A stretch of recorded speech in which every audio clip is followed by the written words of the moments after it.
Muy buenas tardes, bienvenidos a Sevilla TV. Hoy conmemoramos el Día de la Igualdad Salarial y en Sevilla ya supera el 23% esta brecha salarial existente.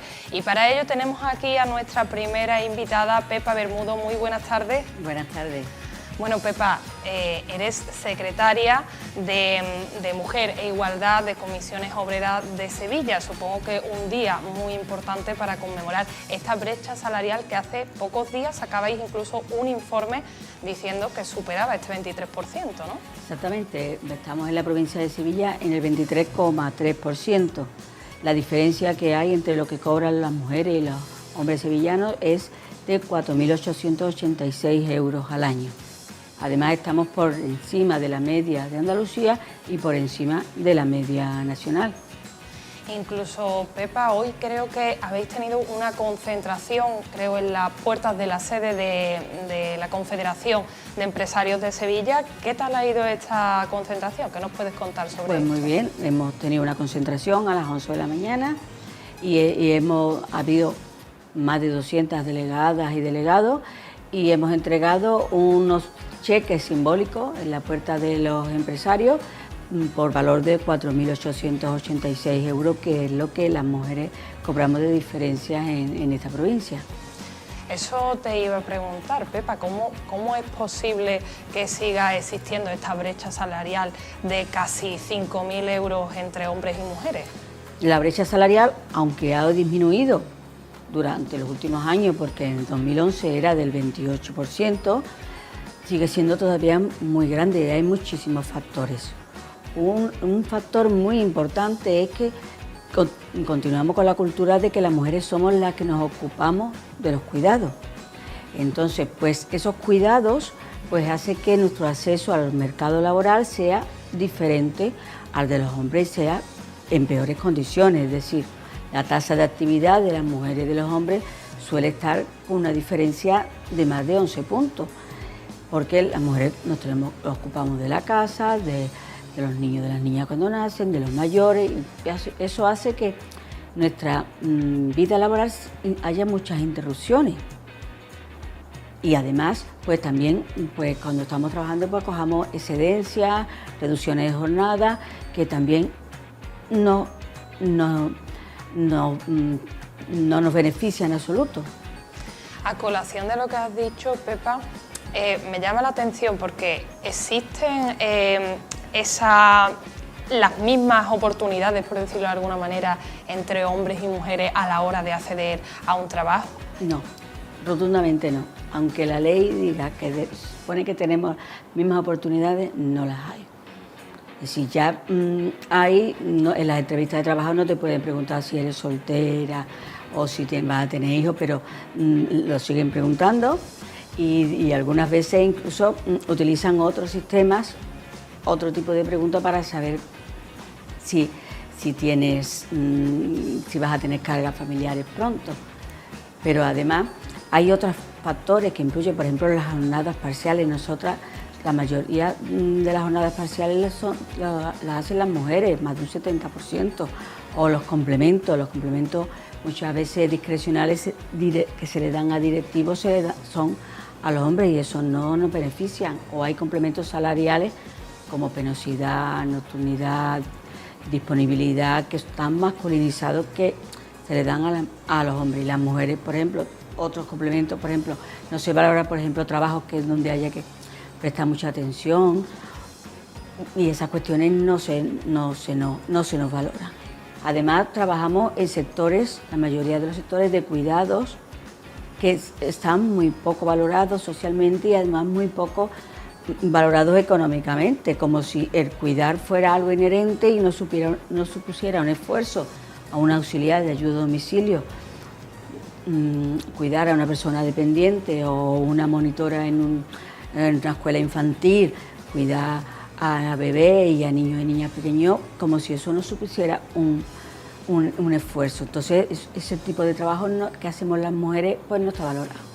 Pepa, en relación a lo que me has comentado inicialmente cuando te he hecho la pregunta, en comisiones obreras se os dan muchos casos de mujeres que llegan que o bien las han despedido por quedarse embarazadas o bien no las han contratado porque tenían pensamiento de ampliar la familia? Lo de que no la han contratado, es que eso es muy difícil de mostrar, porque nos llegan algunas... Pero que se lo plantean en la propia entrevista. ¿Os llegan casos así? Sí, llegan casos, pero no lo plantean tan directamente, sino que utilizan otros subterfugios y otras cuestiones, o por ejemplo si estás en un periodo de prueba, pues si te quedas embarazada durante un periodo de prueba, no has superado la prueba, o también el tema de que estás embarazada y ahora pues tienes que pedir permiso para ir a hacer ecografía, para todas esas cosas, y también eso ya es una cosa que se llama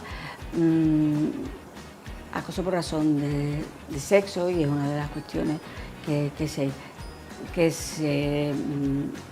las que se enfrentan las mujeres en el mundo del trabajo. ¿Existe conciliación familiar a día de hoy, especialmente para las mujeres? No.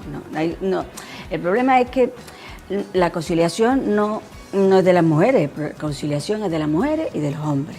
Y el problema es que toda la conciliación la están asumiendo las mujeres, es decir, si hay que coger una reducción, hay que reducir una jornada o hay que pedir una excedencia para el cuidado del menor, lo coge la mujer, no lo cogen los hombres.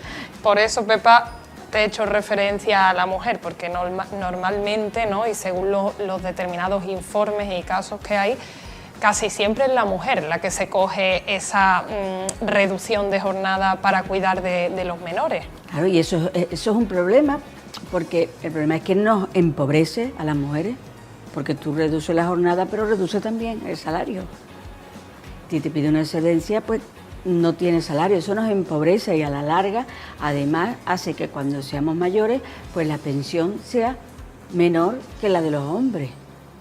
Aquí en la provincia de Sevilla, la brecha de pensiones es más de un 29%, es decir, que esta conciliación debería ser por parte de todo el mundo, por parte de las mujeres y por parte de los hombres. Deberíamos avanzar hacia la corresponsabilidad.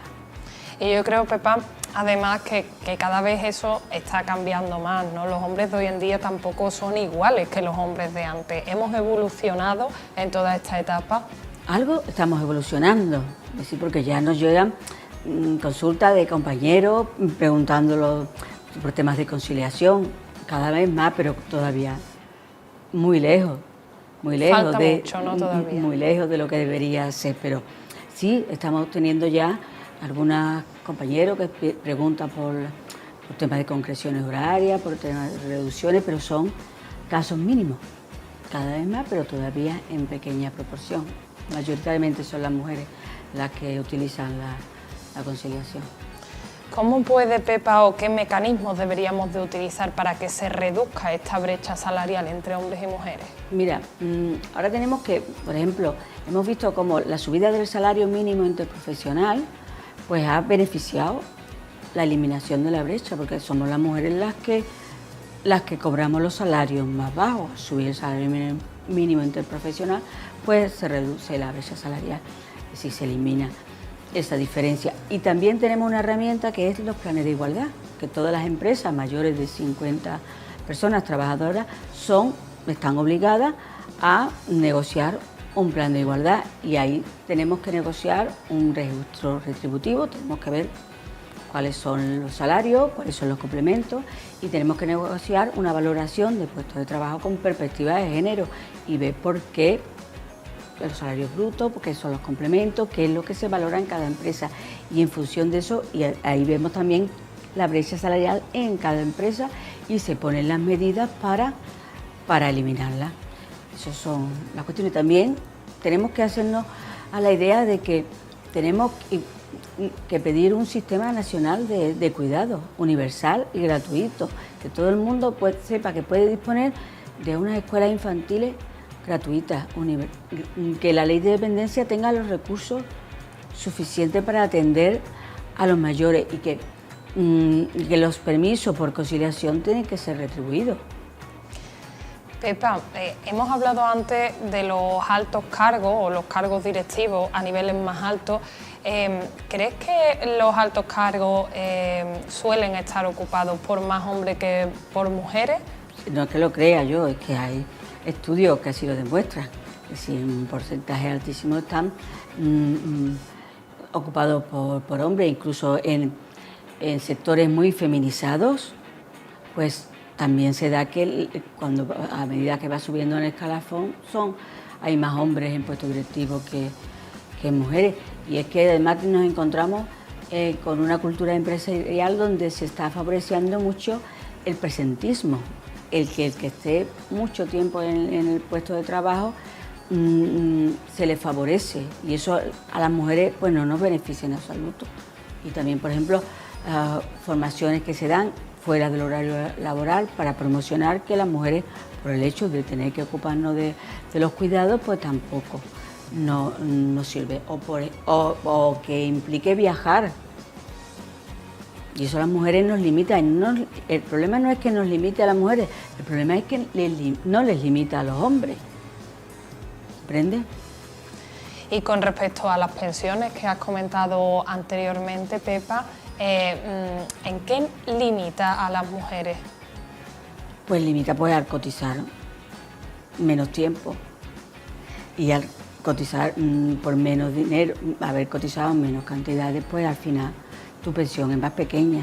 Y también hay muchas mujeres que cobran la pensión no contributiva, que son mujeres que han estado trabajando, por ejemplo, de empleadas de hogar, o que han estado trabajando sin haber cotizado, y lo que están cobrando ahora mismo es una pensión no contributiva que es 400 y pico de euros. Eso la verdad que es muy penoso, y son mujeres que han trabajado durante su vida y no pueden demostrar que realmente han estado trabajando, han estado haciendo una labor. Sí, porque al final los trabajos de las amas de casa, que tan importantes son también, no se consideran tampoco ahora mismo trabajo, ¿no? Claro, porque las mujeres se quedan al cuidado, es un trabajo, pero claro, no es un trabajo remunerado. Lo importante sería que estas mujeres pudieran salir a trabajar fuera de casa, y que esos cuidados se repartieran entre todas las componentes de la familia, y que el Estado pudiera apoyar a la familia en los cuidados para que todos los miembros pudieran tener un salario digno. ¿Crees que todas estas cuestiones que estamos comentando, Pepa, afectan de manera negativa a la natalidad también de nuestro país? Por supuestísimo, por supuestísimo. Evidentemente, las mujeres tienen dificultades para acceder al mercado laboral, entonces pues